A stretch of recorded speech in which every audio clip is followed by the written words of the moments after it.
مریم کو کینسر ہو گیا تو سرفراز کو گھر والے کہنے لگے اس کو طلاق دے دو ورنہ سارا کچھ اس کے علاج پر لگ جائے گا اور ہم روڈ پر آ جائیں گے۔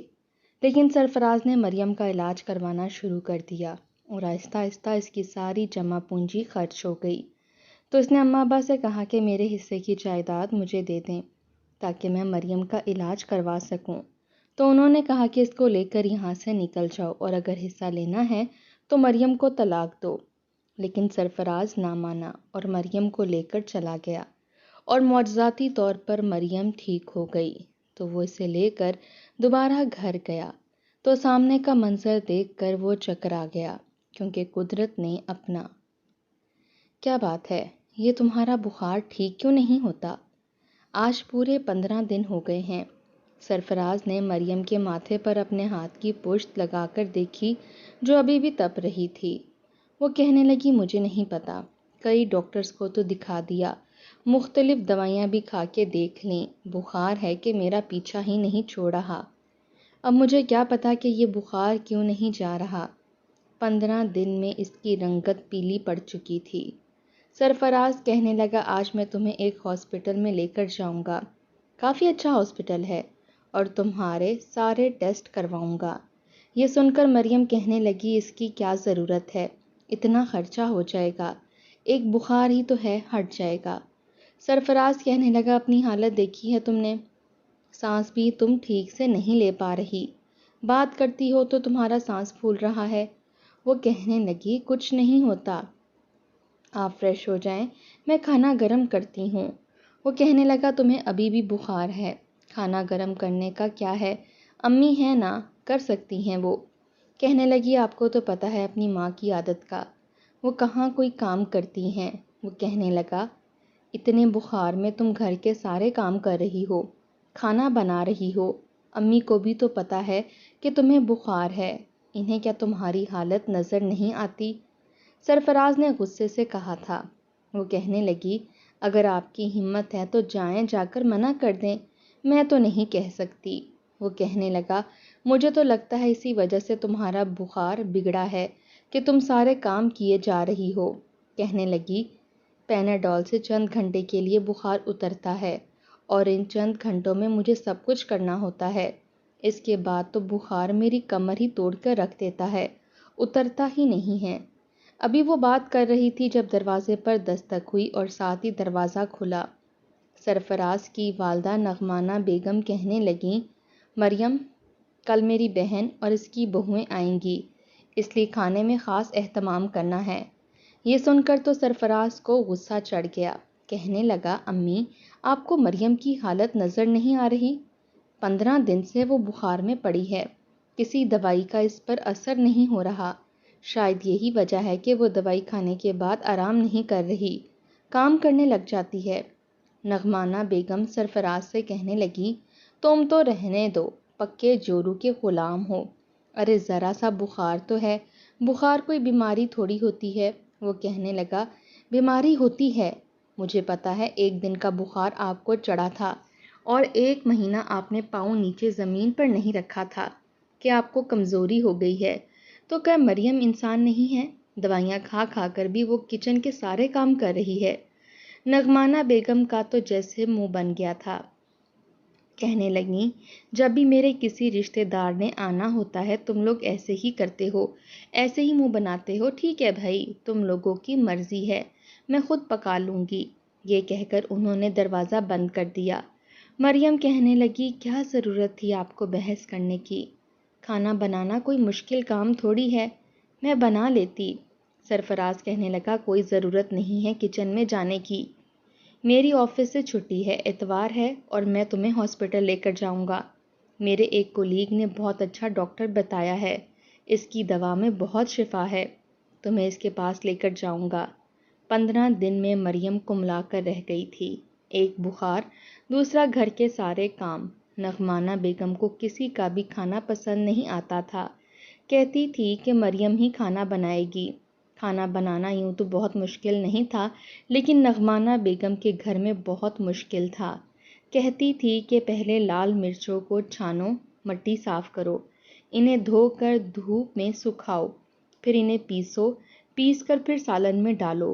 اسی طرح نمک بھی پیسا ہوا نہیں آتا تھا، بلکہ اسے خود پیسنا پڑتا تھا۔ پہلے ڈنڈے سے اس کے چھوٹے چھوٹے ٹکڑے کرنے پڑتے تھے، پھر مشین میں ڈالنا پڑتا۔ اسی طرح ہلدی اور دوسرے مسالے بھی۔ یہ کام ہی پورا دن کھینچ لیتے تھے۔ مریم پورے 1 مہینے کے مسالے ایک ساتھ ہی دھو کے سکھا کر پیس کے رکھ دیتی تھی، لیکن آج کل وہ بھی ختم ہو چکا تھا اور نغمانہ بیگم نے سوکھے مسالے لا کر اس کے لیے رکھے ہوئے تھے۔ کل اسے دعوت کا کھانا بھی پکانا تھا، سارے مسالے بھی پیسنے تھے، اور مہمان آتے تو کم از کم 4-5 ڈشز تو بنتی تھیں۔ سب لوگ مریم کے کھانے کی تعریفیں کرتے تھے، لیکن نغمانہ بیگم کوئی نہ کوئی نقص نکال دیتی۔ یوں تو ٹھیک بنا ہے، لیکن نمک تھوڑا سا تیز ہو گیا۔ ویسے تو بریانی اچھی بنی ہے، لیکن مرچ بہت تیز ہے۔ توبہ توبہ، مجھ سے تو کھائی نہیں جا رہی۔ ایسے جملوں کی مریم عادی ہو چکی تھی۔ شادی کو 2 سال گزر گئے تھے۔ اگر وہ اس گھر میں خوش تھی تو وجہ سرفراز کی محبت تھی۔ وہ اس کا بہت خیال رکھتا تھا۔ شادی کو ابھی سال بھی نہیں گزرا تھا کہ نغمانہ بیگم کو پوتا پوتی کا خیال آنے لگا کہ گھر میں رونق نہیں ہے، لیکن جب دیکھا کہ خود سے ابھی تک دونوں نے کوئی خوشخبری نہیں سنائی تو نغمانہ بیگم اسے ایک سستی سی لیڈی ڈاکٹر کے پاس لے گئیں، جس نے الٹی سیدھی دوائیاں بھی دی تھیں اور ٹریٹمنٹ بھی شروع کر دیا، لیکن بچہ پھر بھی نہیں ہوا تھا۔ سال نہیں گزرا تھا کہ بچہ نہ ہونے کے طعنے بھی مریم کو سننے کو ملنے لگے، حالانکہ جہاں وہ کہتی تھی مریم ان کے ساتھ علاج کے لیے چلی جاتی۔ سرفراز ضرور اپنی ماں کی عادت سے چڑ جاتا تھا۔ مریم کو کہتا تھا، تم کیا اماں کے ساتھ منہ اٹھا کے چلی جاتی ہو؟ مت جایا کرو، انکار کر دیا کرو۔ شادی کو اتنا عرصہ تو نہیں گزرا کہ تمہیں بچہ نہ ہونے کی فکر ہو جائے۔ مریم نے گہرا سانس لیا، کہنے لگی، آپ جانتے تو ہیں اپنی والدہ کی عادت کو، جب تک میں ان کے ساتھ نہ چلی جاؤں وہ میری جان نہیں چھوڑتیں، میرے سر پر کھڑی رہتی ہیں، اور میں بدتمیزی نہیں کر سکتی، نہ ہی انکار کر سکتی ہوں۔ انہوں نے جو تسلی کرنی ہے کر لینے دو، اللہ جب ہمیں اولاد دے گا تو پھر وہ بھی ٹھیک ہو جائیں گی۔ لیکن وہ وقت نہیں آیا۔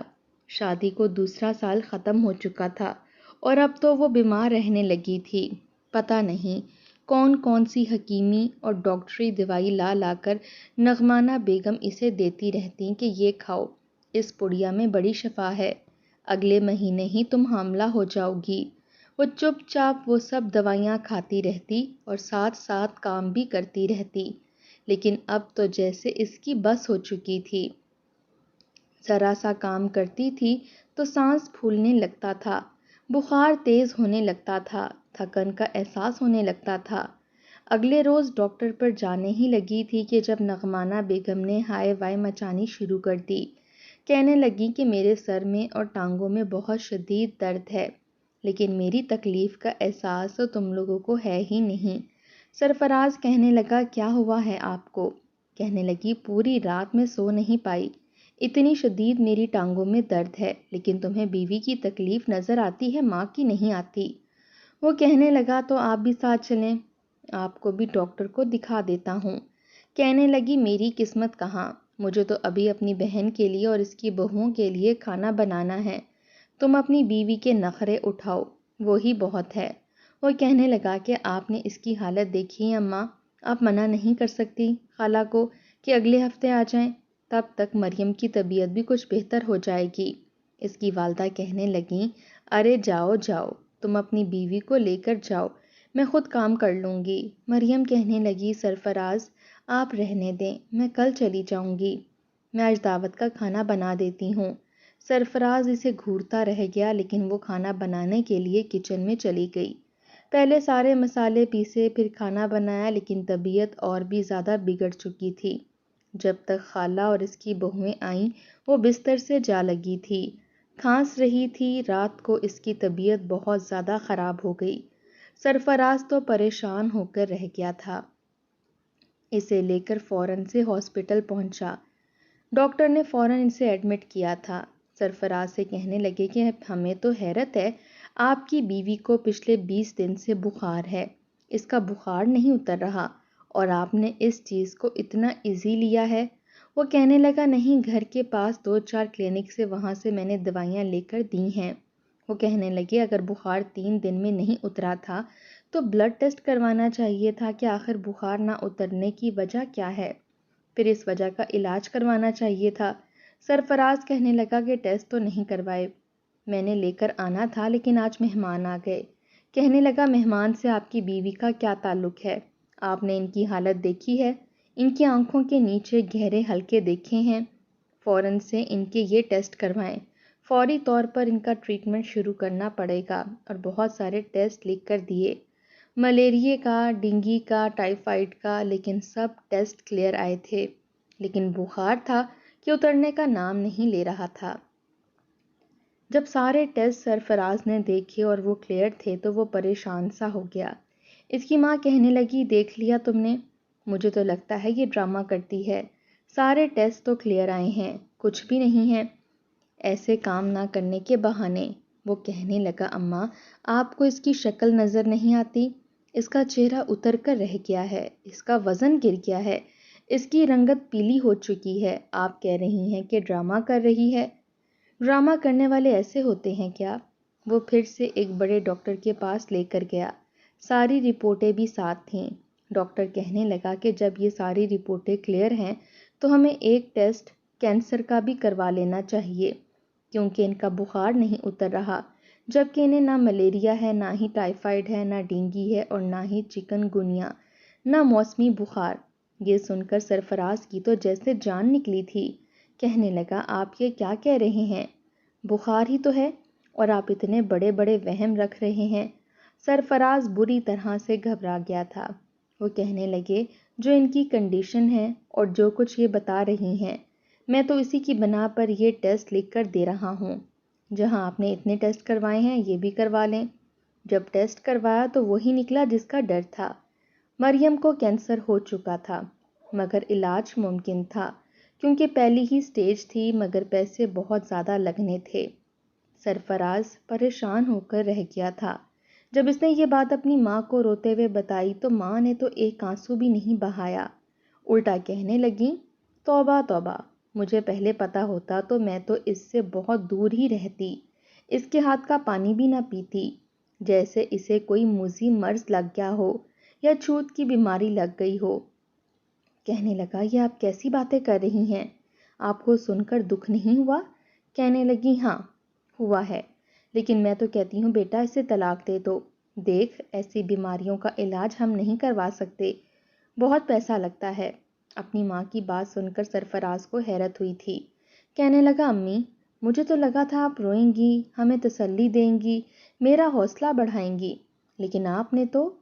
مریم ابھی تک رو رہی ہے کمرے میں اس کا سامنا نہیں کر پا رہا، اس کو تسلی کیسے دوں؟ بجائے آپ مجھے تسلی دینے کے، حوصلہ بڑھانے کے، یہ کہہ رہی ہیں کہ میں مریم کو طلاق دے دوں، اس لیے کہ اسے کینسر ہو گیا ہے۔ اگر کل کو یہی کینسر مجھے ہوا ہوتا تو کیا مریم کو بھی آپ یہی مشورہ دیتی؟ مجھ سے طلاق لے کر مجھے چھوڑ دے، پھر کون سنبھالتا مجھے؟ امی کیا آپ سنبھالتی؟ یہ بات سن کر نعمانہ بیگم نے نظریں چرائیں تھیں۔ سرفراز کہنے لگا میں مریم کو کبھی بھی نہیں چھوڑوں گا، اس کا علاج کرواؤں گا اور آپ کسی ملازمہ کا انتظام کر لیں جو آپ کے سارے کام کر سکے، کیونکہ وہ کوئی کام نہیں کرے گی۔ یہ کہہ کر وہ اپنے کمرے میں آیا تو مریم روئے جا رہی تھی۔ سرفراز اس کے پاس آ کر بیٹھ گیا، اس کے دونوں ہاتھوں کو اپنے ہاتھوں میں لیا تھا۔ وہ اتنی دل برداشتہ تھی کہ اس کے سینے پر سر رکھ کر رونے لگی۔ کہنے لگی سرفراز یہ کیا ہو گیا؟ میں نے کبھی نہیں سوچا تھا کہ مجھے یہ بیماری بھی لگ سکتی ہے۔ آپ کا تو بہت خرچہ ہو جائے گا، پتہ نہیں اس کا علاج ہے بھی کہ نہیں۔ ڈاکٹر تو یہی کہتے ہیں کہ علاج ہے، لیکن میں نے کبھی ایسے مریضوں کو بچتے ہوئے نہیں دیکھا۔ اس کا یہ کہنا تھا کہ سرفراز نے اس کے منہ پر ہاتھ رکھا تھا۔ کہنے لگا ایسے نہیں بولتے، مجھے اپنے رب پر پورا بھروسہ ہے، وہ جانتا ہے کہ تم میرے لیے کیا ہو، میں تمہارے بغیر نہیں رہ سکتا، اس لیے مجھ سے ایسی آزمائش بھی نہیں لیتا جو میں دے نہ سکوں۔ ہم تمہارا علاج کروائیں گے اور اچھے بڑے ہاسپٹل میں جا کے کروائیں گے اور تم سروائیو کر جاؤ گی۔ لیکن مریم کو یہ امید نہیں تھی۔ وہ اگلے ہی روز مریم کو ایک بہت بڑے کینسر کے ہاسپٹل لے کر گیا۔ اس کے مکمل ٹیسٹ کروائے تو پتہ چلا کہ ابھی بات حد سے زیادہ تجاوز نہیں ہوئی، لیکن علاج بہت مہنگا تھا۔ اس کی میڈیسن بہت مہنگی تھی، جو انجیکشن اسے ہر ہفتے لگنا تھا وہ لاکھوں کا تھا۔ کافی سیونگ سرفراز نے کر رکھی تھی، چاہتا تھا کہ گھر کی اوپری منزل بھی بنوا لے، لیکن اب مریم اہم تھی۔ اس نے مریم کا علاج شروع کروا دیا، لیکن 2 مہینے میں ہی اس کی ساری جمع پونجی لگ چکی تھی۔ اسے اور پیسوں کی ضرورت تھی۔ دوسرا، اس کی ماں نغمانہ مریم کا ذرا بھی احساس نہیں کرتی تھی، یہاں تک کہ جب سرفراز آفس سے واپس آتا تو اپنے ہاتھوں سے مریم کے لیے کھانا بناتا تھا، اس کو اپنے ہاتھوں سے کھلاتا بھی تھا، اور وہ رونے لگتی تھی، کہتی تھی کہ میں نے آپ کو بڑی مشکل میں ڈال دیا ہے۔ وہ کہنے لگا کوئی بات نہیں، میاں بیوی ایک دوسرے کا احساس کرنے کے لیے تو ہوتے ہیں۔ لیکن جب وہ آفس میں ہوتا تو نغمانہ بیگم مریم کو طعنے دیتی رہتی، کہتی میرے بیٹے کو تم کھا جاؤ گی، پتہ نہیں کہاں سے یہ بیماری لگوا کر آ گئی ہو، مجھے تو لگتا ہے کہ شادی سے پہلے ہی تمہیں یہ بیماری تھی، جب سے آئی ہو تب سے تمہیں آئے روز بخار رہتا ہے۔ حالانکہ ڈاکٹر نے کہا تھا کہ مریم نے جو اولاد کی خاطر الٹے سیدھے علاج کروائے ہیں اور ہر قسم کی ادویات کھائی ہیں، یہ اسی کا ری ایکشن ہوا ہے، اس کی باڈی میں کینسر جیسے جراثیم بڑھنے لگے، قصور اس کی ساس کا تھا۔ تکلیف وہ برداشت کر رہی تھی، بجائے اس کا احساس کرنے کے وہ اسے طعنے دیتی تھی، کہتی تھی کہ میرے بیٹے کی ساری جمع پونجی لگ چکی ہے، بیچارہ تھکا ہارا آفس سے آتا ہے، یہ نہیں کہ بیوی اسے کھانا بنا کر اس کے سامنے پیش کرے، الٹا تم نے اس پر بوجھ ڈال رکھا ہے، پہلے وہ آفس سے آئے گا پھر تمہارے لیے کچھ پکائے گا، اسے بہتر تھا کہ تم مر جاتی۔ یہ باتیں سن سن کر مریم اور زیادہ ڈپریشن کا شکار ہونے لگی تھی، اپنی زندگی سے مایوس ہونے لگی تھی، کیونکہ نغمانہ بیگم کہتی تھیں کہ تم ٹھیک ہونے والی ہو ہی نہیں، تم جتنا مرضی میرے بیٹے کا پیسہ لگوا لو، تم نے مرنا ہی ہے، اس بیماری کا علاج صرف موت ہے۔ ایک بار تو مریم اپنی ساس کی باتیں سن سن کر تنگ آ چکی تھی۔ جیسے ہی سرفراز آفس سے واپس آیا، اس کے لیے سوپ بنا کر لایا جس طرح کا ڈاکٹر نے بنایا تھا، تو اس نے پیالہ اٹھا کر زمین پر پٹک کر توڑ دیا۔ سرفراز کو غصہ تو بہت آیا لیکن ضبط کر گیا، کہنے لگا مریم یہ کیا حرکت ہے؟ کہنے لگی میں نہیں بچ سکتی، اور آپ بھی جانتے ہیں، پھر کیوں اپنا پیسہ مجھ پر ضائع کر رہے ہیں؟ خدا کے لیے ڈاکٹر سے کہیں مجھے زہر کا ٹیکہ لگا دے، میں مر جاؤں گی تو سارے خرچے بھی ختم ہو جائیں گے، آپ کے پیسے بچ جائیں گے، مجھ پر پیسہ ضائع مت کریں، میں نہیں بچوں گی۔ یہ کہہ کر وہ پھوٹ پھوٹ کر رونے لگی۔ سرفراز اس کے پاس آ گیا، کہنے لگا یہ کیسی باتیں کر رہی ہو، تمہیں کیا اللہ پر بھروسہ نہیں ہے، اس کی قدرت پر بھروسہ نہیں ہے؟ میں نے کئی مریضوں کو صحت یاب ہوتے دیکھا ہے، پھر تم نے کیسے یہ سمجھ لیا کہ تمہیں کچھ ہو جائے گا؟ مجھے تو اپنے رب پر یقین ہے کہ تمہیں کچھ نہیں ہوگا، تم بالکل ٹھیک ہو جاؤ گی۔ وہ دوبارہ سے اس کے لیے سوپ بنا کر لایا تھا اور اسے اپنے ہاتھوں سے پلانے لگا۔ مریم اسے حیرت سے دیکھتی تھی، اتنا صبر اور ضبط کبھی بھی نہیں تھا سرفراز میں، بلکہ اسے تو اپنا کام وقت پر نہیں ملتا تو شور مچا دیتا تھا۔ شادی کے شروع کے دنوں میں مریم اس کے مزاج سے پریشان ہوئی تھی، کیونکہ وہ کہتا تھا کہ مجھے 10 منٹ کے اندر اندر اگر تم نے ناشتہ دے دیا تو کر کے چلا جاؤں گا، اور اگر 11 منٹ ہوا تو میں ناشتہ چھوڑ جاؤں گا، مجھے وقت پر آفس جانا ہے۔ اور مریم افراتفری میں 10 منٹ میں اس کا ناشتہ تیار کرتی تھی۔ آہستہ آہستہ کچھ عادتیں سرفراز نے اپنی بدلیں، کچھ مریم اس کے مطابق اپنے آپ کو ڈھال چکی تھی۔ دونوں میں بہت پیار تھا، اتفاق تھا۔ جب ڈاکٹر نے یہ بتایا کہ الٹی سیدھی بچہ پیدا کرنے کے لیے ادویات کھانے کی وجہ سے اور سستے علاج کروانے کی وجہ سے یہ بیماری لگی ہے، تو سرفراز کو اپنی ماں پر بہت غصہ آیا تھا۔ جی چاہ رہا تھا اپنی ماں کو کھری کھری سنا دے، لیکن مریم نے منع کر دیا، کہنے لگی آپ اپنی ماں سے کوئی بھی بد کلامی نہیں کریں گے، یہ بیماری تو شاید میری قسمت میں لکھی تھی، ورنہ انہوں نے تو بھلا ہی چاہا تھا۔ دوسری طرف نغمانہ بیگم بار بار سرفراز سے کہہ رہی تھیں کہ یہ نہیں بچے گی، یہ مر جائے گی، اپنی ساری جمع پونجی اس پر مت لٹاؤ، لیکن اسے تو مریم کے علاوہ کچھ نہیں سوچتا تھا۔ اگلے روز جب اس نے مریم سے کہا کہ چلو ڈاکٹر کے، تمہیں انجیکشن لگنا ہے، تو وہ رونے لگی، کہنے لگی میں نہیں جاؤں گی آپ کے ساتھ، آپ کو نہیں پتہ اس انجیکشن سے مجھے کتنی تکلیف ہوتی ہے، مجھے کتنی اذیت پہنچتی ہے، مجھے لگتا ہے کہ میں موت کی اذیت سے گزر رہی ہوں، مجھے اپنا علاج نہیں کروانا، 2.5 لاکھ کا ٹیکہ ہے جو مجھے لگنا ہے اور وہ بھی ہر ہفتے۔ سرفراز کہنے لگا دیکھو مریم، اس معاملے میں تمہاری ایک نہیں سنوں گا، میں تمہیں زبردستی اپنے ساتھ لے جاؤں گا، جانتی ہو تمہاری طبیعت پہلے سے بہتر ہو رہی ہے اور یہ انجیکشن لگنے بہت ضروری ہیں۔ یہ آخری پیسے تھے جو سرفراز کے پاس بچے تھے، ساری جمع پونجی ختم ہو چکی تھی، لیکن خوشی کی بات یہ تھی کہ اس کی بیماری کم ہو رہی تھی۔ اگر علاج چلتا رہتا تو اسے یقین تھا کہ بیماری ختم ہو جاتی۔ اسے پھل لا کر دیتا تھا جو ڈاکٹر کہتا تھا، وہ ہر چیز اس کے سامنے رکھ دیتا تھا، دوائیاں اپنے سامنے کھلاتا تھا، اس کا بہت خیال رکھتا تھا۔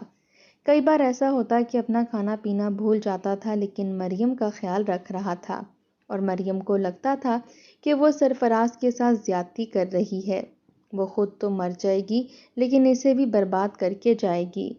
وہ مریم کو زبردستی اپنے ساتھ لے کر گیا تھا۔ اس بار جب اسے وہ انجیکشن لگا تو اس کی حالت اور بھی زیادہ خراب ہوئی تھی، کیونکہ وہ پہلے سے اور بھی زیادہ کمزور ہو گئی تھی۔ خوراک ٹھیک سے نہیں کھاتی تھی کیونکہ نعمانہ بیگم کسی مصیبت کی طرح اس پر نازل ہوتی تھی۔ وہ پھل کھانے لگتی تو کہتی ہاں ہاں، میرے بیٹے کی کمائی کھانے کا تم نے تو ٹھیکہ لے رکھا ہے، اسے نہ تو گھر کا خرچہ یاد ہے، ہمیں کھانے کو ملے نہ ملے لیکن تمہیں پھل کھانا ہے۔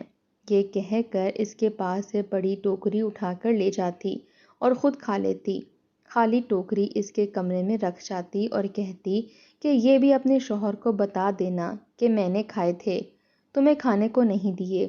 اس لیے اس بار جیسے ہی ڈرپ کے اندر انجیکشن ڈال کر اس کے اندر جانا شروع ہوا، اس کی چیخیں نکل رہی تھیں۔ سرفراز کو ڈاکٹر کہنے لگا آپ نے اپنی بیوی کی خوراک پر توجہ کیوں نہیں دی؟ اور وہ پریشان تھا کیونکہ وہ تو جب تک گھر پر ہوتا تھا اس کا بہت خیال رکھتا تھا۔ ڈاکٹر نے اسے کہا کہ اگر اگلے ہفتے اس کی خوراک پر توجہ نہ دی گئی تو انجیکشن کے دوران اسے کچھ ہو جائے گا۔ ہم آپ سے پہلے ہی کہہ چکے تھے کہ اس انجیکشن سے جراثیم کو ہم ڈیڈ کرتے ہیں اور پیشنٹ کو اس سے بہت زیادہ تکلیف ہوتی ہے، اس لیے پیشنٹ میں اتنی طاقت ہونی چاہیے تھی کہ اسے برداشت کر سکے، اور آپ نے اپنی بیوی کی خوراک پر توجہ نہیں دی۔ وہ چپ چاپ مریم کو جب واپس لے کر آیا وہ بالکل نڈھال ہو کر بیٹھ چکی تھی۔ تب اس نے پوچھا تھا، کہنے لگا مریم تمہیں میرے سر کی قسم ہے، سچ سچ بتاؤ، کیا تم دن بھر میں پھل نہیں کھاتی تھی؟ کیوں نہیں کھاتی تھی؟ اس نے روتے ہوئے بتا دیا کہ اس کی ماں اس کے ساتھ پیچھے سے کیا سلوک کرتی ہے۔ یہ سن کر وہ پہلی بار نعمانہ بیگم کے ساتھ بہت برے طریقے سے پیش آیا تھا، لڑ رہا تھا، جھگڑ رہا تھا۔ نعمانہ بیگم کہنے لگیں اتنا ہی تمہیں احساس ہے تو لے جاؤ اپنی بیوی کو یہاں سے، یہ میرا گھر ہے، مت بھولو کہ یہ گھر ابھی بھی میرے نام ہے۔ وہ کہنے لگا مجھے میری جائیداد کا حصہ دیں کیونکہ مجھے اپنی بیوی کا علاج کروانا ہے اور میرے پاس میری ساری جمع پونجی خرچ ہو چکی ہے۔ یہ سن کر نعمانہ بیگم کہنے لگیں کیوں دے دوں تمہیں تمہارا حصہ؟ خود بے گھر ہو کر بیٹھ جاؤں؟ ویسے بھی تمہارا حق گھر پر نہیں ہے، اس میں میرا حق ہے، میری دونوں بیٹیوں کا بھی حق ہے۔ سرفراز کی 2 بہنیں تھیں اور دونوں بیرون ملک میں شادیاں ہو کر جا چکی تھیں۔ ان کے شوہر اچھے کماتے تھے، کسی چیز کی کوئی کمی نہیں تھی، اور وہ پہلے ہی کہہ چکی تھی کہ ہمیں اس گھر سے کچھ نہیں چاہیے، ہماری طرف سے یہ حصہ سرفراز کا ہے۔ لیکن ماں نے تو ایسا بیگانہ پن دکھایا جس کی کوئی حد نہیں تھی۔ اگر تم چاہتے ہو کہ میں تمہیں تمہارا حصہ دے دوں تو تم مریم کو طلاق دے دو، میں تمہاری دوسری شادی کرواؤں گی ایک تندرست لڑکی سے جو اس گھر کا بھی خیال رکھے گی اور میرا بھی۔ یہ ہمارے کسی کام کی نہیں رہی، الٹا ہم پر بوجھ بن گئی ہے۔ سرفراز کہنے لگا مجھے میرا حق چاہیے، میں اپنی بیوی کا علاج ضرور کرواؤں گا اور میں دونوں بڑی بہنوں سے بات کر لوں گا، وہ پہلے ہی کہہ چکی تھیں کہ یہ گھر میرا ہے اور انہیں حصہ نہیں چاہیے۔ وہ اپنے اپنے گھروں میں خوشحال ہیں اور اپنی مرضی اور خوشی سے اپنا حصہ مجھے دے رہی ہیں۔ نعمانہ کہنے لگی کہ میں خود ان سے بات کر لوں گی، میں اپنی بچیوں کا حصہ اپنے پاس رکھوں گی، تمہیں نہیں دوں گی کہ تم اپنی بیمار بیوی پر لٹاتے رہو۔ وہ کہنے لگا اماں آپ سمجھتی کیوں نہیں ہیں، مریم کا علاج بہت ضروری ہے، صرف 1-2 مہینے کا اور ٹریٹمنٹ اس کی بیماری کو مکمل طور پر ختم کر دے گا۔ وہ بالکل ٹھیک ہو جائے گی، اور اب تو اس کا بخار بھی ختم ہونے لگا ہے۔ اس کی بخار کی شدت کافی ٹوٹ گئی ہے۔ خدا کے لیے اس وقت مجھے پیسوں کی اشد ضرورت ہے۔ وہ کہنے لگی، میں تمہیں 1 پائی بھی نہیں دوں گی۔ اگر یہ ٹھیک ہو گئی تب بھی ہمیں بچہ پیدا کر کے نہیں دے گی، کیونکہ اس میں اتنی طاقت ہے ہی نہیں، اور کیا خبر کہ یہ بیماری سے دوبارہ ہو جائے۔ میں کیوں پیسہ لگاؤں اس پر؟ تمہیں کنگلے ہونے کا شوق ہے، مجھے نہیں۔ اگر تمہیں زیادہ ہی ہے تو تم اس گھر سے نکل سکتے ہو، جا سکتے ہو۔ میری بیٹیاں مجھے مہینے کا خرچہ بھیج دیں گی۔ سرفراز کو بہت غصہ آیا۔ اس نے کرائے کا گھر لیا اور وہ مریم کو لے کر چلا گیا۔ اس نے اپنے باس سے ادھار پیسے لیے تھے تاکہ مریم کا علاج رک نہ سکے، لیکن تبھی پڑوس میں اسے ایک ایسا شخص ملا جس نے اسے ایسے بزرگ کے بارے میں بتایا جو کینسر کا علاج قرآنی آیات سے کرتا تھا۔ سرفراز نے علاج تو نہیں روکا، لیکن مریم کو ان بزرگ کے پاس بھی لے گیا جنہوں نے سورۃ رحمان سننے کا مشورہ دیا تھا اور خود بھی انہیں سورۃ رحمان پڑھ کر پانی دیا تھا۔ وہ پینے سے مریم کی طبیعت میں سدھار آنے لگا۔ ایک بار اس نے کہا کہ میں بنا ٹیکے کے بھی وقت گزارنے کے بعد ٹیسٹ کروانا چاہتی ہوں۔ 1 مہینے میں اس نے دوائیوں کا استعمال نہیں کیا تھا، نہ ہی کوئی ٹیکے لگوائے، البتہ روحانی علاج کرواتی رہی، اور جب ٹیسٹ کرایا تو اس کی بیماری اللہ کے حکم سے بالکل ختم ہو چکی تھی۔ اس کی 1 مہینے کے اندر صحت بھی بہت اچھی ہو گئی تھی۔ وہ باقاعدگی سے سورۃ رحمان سنتی تھی اور اس کا پانی پیتی رہتی تھی۔ وہ بالکل صحت یاب ہو گئی تھی۔ کئی بار سرفراز نے اس کے ٹیسٹ کروائے تھے اور اس کے ٹیسٹ بالکل ٹھیک تھے۔